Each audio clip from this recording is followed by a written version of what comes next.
Ang magandang balita ayon kay Mateo. 27 kabanata.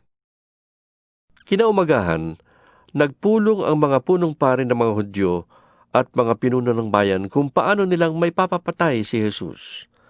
Kaya siya'y iginapos nila at dinala kay Pilato na siyang gobernador doon.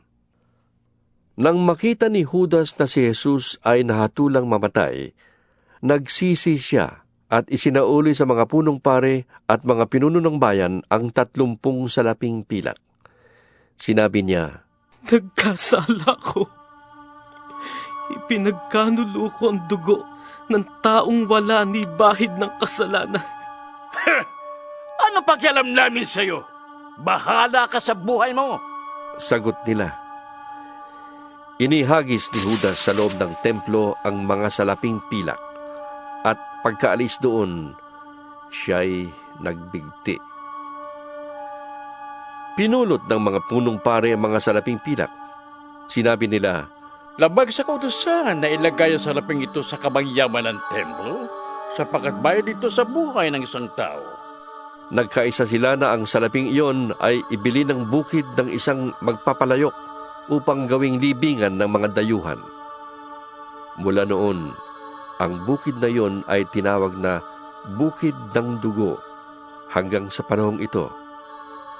Sa ganitong paraan, natupad ang sinabi ni Propeta Jeremias. Kinuha nila ang 30 salaping pilak. Ang halagang katumbas niya ayon sa mga Israelita at ginamit ito upang bilhin ang bukid ng isang magpapalayok ayon sa inutos sa akin ng Panginoon. Iniharap si Jesus sa gobernador at siya'y tinanong nito. Ikaw nga ba ang hari ng mga Hudyo? Sumagot si Jesus. Kayo na ang may sabi. Ngunit nang paratangan siya ng mga punong pare at ng mga pinuno ng bayan, hindi siya umimik. Kaya't sinabi sa kanya ni Pilato, Hindi mo ba narinig ang paratang nila laban sa'yo? ngunit hindi pa rin siya umimik, kaya't nagtaka ng labis ang gobernador. Kinaugalian na ng gobernador na tuwing Paskwa ay magpalaya ng isang bilanggo, sino mang mahiling ng taong bayan. May isang kilalang bilanggo noon na ang pangalan ay Barabbas. Kaya't nang magkatipon ng mga tao ay tinanong sila ni Pilato, Sino ang ibig ninyong palayain ko? Si Barabas o si Jesus na tinatawag na Mesiyas? Alam ni Pilato na naiinggit lamang sila kaya nila isinakdal si Jesus. Bukod dito, nang si Pilato ay nakaupo sa hukuman, nagpasabi ang kanyang asawa. Huwag kang makialam sa taong yan. Wala siyang kasalanan. Ngayon ay pinapahirapan ako ng aking panaginip tungkol sa kanya. Ang mga tao na may sinulsulan ng mga punong pare ng mga Hudyo at ng mga pinuno ng bayan na hilingin kay Pilato na si Barabas ang palayain at si Jesus ay ipapatay. Muli silang tinanong ng gobernador, Sino sa dalawa ang ibig ninyong palayain ko? sigaw ng mga tao. Sinabi sa kanila ni Pilato, Kung gayon, ano ang gagawin ko kay Jesus na tinatawag na Mesiyas? at sumagot ang lahat, Ipago siya sa krus! Bakit? Ano ang nagawa niyang masama? tanong ni Pilato. Ngunit lalo pang lumakas ang kanilang sigawan. Ipago siya sa krus! Nang makita ni Pilato na wala siyang magagawa at malamang ba'y magkagulo, nagpakwa siya ng tubig at naghugas ng kamay sa harap ng mga tao. Wala akong pananagutan sa dugo ng taong ito. Bahala kayo. Sabi niya. Sumagot naman ang mga tao. Pananagutan namin at ng aming mga anak ang dugo niya. Pinalaya nga ni Pilato si Barabas at pinahagupit naman si Jesus.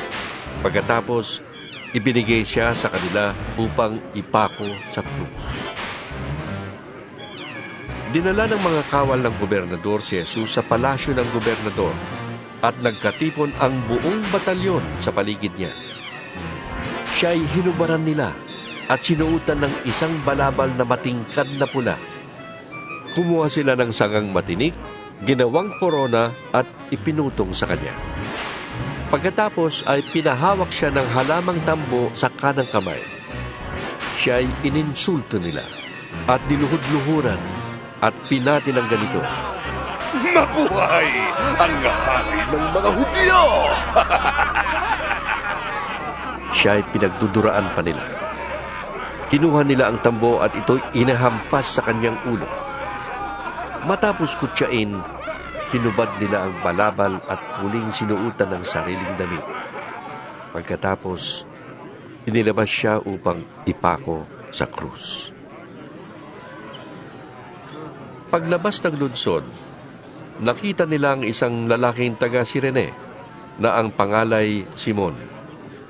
Pilit nilang ipinapasan sa kanya ang krus ni Jesus. Dumating sila sa lugar na tinatawag na Golgota, na ang ibig sabihin ay puok ng bungo. Binigyan nila si Jesus ng alak na hinaluan ng abdo, ngunit nang matikman niya yon, ay hindi niya ininom. Nang maipako na siya sa krus, pinaghati-hatian ng mga kawal ang kanyang mga damit sa pamamagitan ng palabunutan. At pagkatapos, naupo sila upang siya'y bantayan. Isinulat sa kanyang ulunan ang sakdal laban sa kanya. Ito'y si Jesus na hari ng mga Hudyo.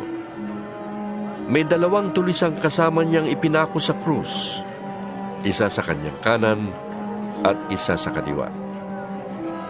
Ininsulto siya ng mga nagdaraan. Pailing-iling nilang sinasabi, Hindi ba't ikaw ang gigiba ng templo at muling magtatayo nito sa loob ng 3 araw? Iligtas mo ngayon ang iyong sarili. Kung ikaw nga ang anak ng Diyos, bumaba ka sa krus!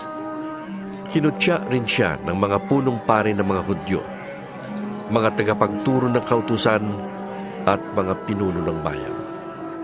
Sinasabi nila, Iniligtas niya ang iba, ngunit ang sarili di mailigtas. Di ba siyang hari ng Israel?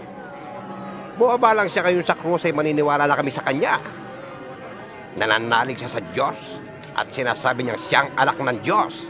Tingnan natin kung ililigtas siya ng Diyos. nilait rin siya ng mga tulisang ipinakong kasama niya. Mula sa tanghaling tapat hanggang sa 3 ng hapon ay nagdilim sa buong lupain. Nang mag-aalas 3 na ng hapon, sumigaw si Jesus. Eli, Eli, lema sabachthani. Na ang ibig sabihin, Diyos ko! Diyos ko! Bakit mo ko pinabayaan? ito'y narinig ng ilan sa mga nakatayo roon, kaya't sinabi nila, Tinatawag niya si Elias. may isang tumakbo at kumuha ng espongha. Binasa ito ng maasim na alak, nilagay sa dulo ng isang patpat at ipinasipsip kay Jesus. Sinabi naman ng iba, Hintay muna! Tingnan natin kung darating si Elias upang iligtas siya! muling sumigaw si Jesus ng malakas at nalagutan ng hininga. Biglang nahati ang tabing ng templo mula sa itaas hanggang sa ibaba. Nayanig ang lupa at nabiyak ang mga bato. Nabuksan ang mga libingan at muling nabuhay ang maraming banal na namatay. Lumabas sila ng libingan at pagkatapos na muling mabuhay si Jesus, sila ay pumasok sa Jerusalem at nakita roon ng marami. Nasindak ang kapitan at ang mga kawal na nagbabantay kay Jesus nang maramdaman nila ang lindol at masaksihan ang lahat na nangyari. Sabi nila, Tunay na siya anak ng Diyos. naroon ding nagmamasid sa di kalayuan, ang mga babaeng mula pa sa Galilea ay sumusunod na kay Jesus at naglilingkod sa kanya. Kabilang sa kanila si Maria Magdalena, si Mariang ina ni Santiago at ni Jose, at ang asawa ni Zebedeo. Pagsapit ng dilim, dumating ang isang mayamang taga-Arimatea na ang pangalay Jose. Siya ay tagasunod din ni Jesus. Hiningi niya kay Pilato ang bangkay ni Jesus kaya't iniutos ni Pilato na ibigay ito sa kanya. Kinuha nga ni Jose ang bangkay at binalot ng bagong telang lino. Inilagay niya ito sa kanyang bagong libingan na ipinauka niya sa bato. Pagkatapos, iginulong niya sa pintuan ang isang malaking batong panakip at saka umalis. Kasama sa paglilibing sina Maria Magdalena at isa pang Maria. Nakaupo sila sa tapat ng libingan. Kinabukasan, pagkatapos ng araw ng paghahanda, sama-samang nagpunta kay Pilato ang mga punong pari ng mga Hudyo at ang mga Pariseo. Sinabi nila, Naalala po namin na sinabi ng mapagpanggap na yon nung siya'y nabubuhay pa, na siya'y muling mabubuhay pagkaraan ng 3 araw. Kaya, pabantayan po sana ninyong mabuti ang libingan hanggang sa 4 araw. Baka pumunta doon ang kanyang mga alagad at kunin ang bangkay. At pagkatapos ay ipamalit ang siya'y muling nabuhay. Ang pandarayang ito'y magiging masahol pa kaysa una. sinabi sa kanila ni Pilato, Kumuha kayo ng mga kawan at pabantayan niyong mabuti ang libingan. kaya pumaroon nga sila at nilagyan ng tatak ang batong panakip sa libingan at pinabantayan sa mga kawal. Kaya't ang pananampalataya ay bunga ng pakikinig. At ang pakikinig naman ay bunga ng pangangaral tungkol kay Kristo.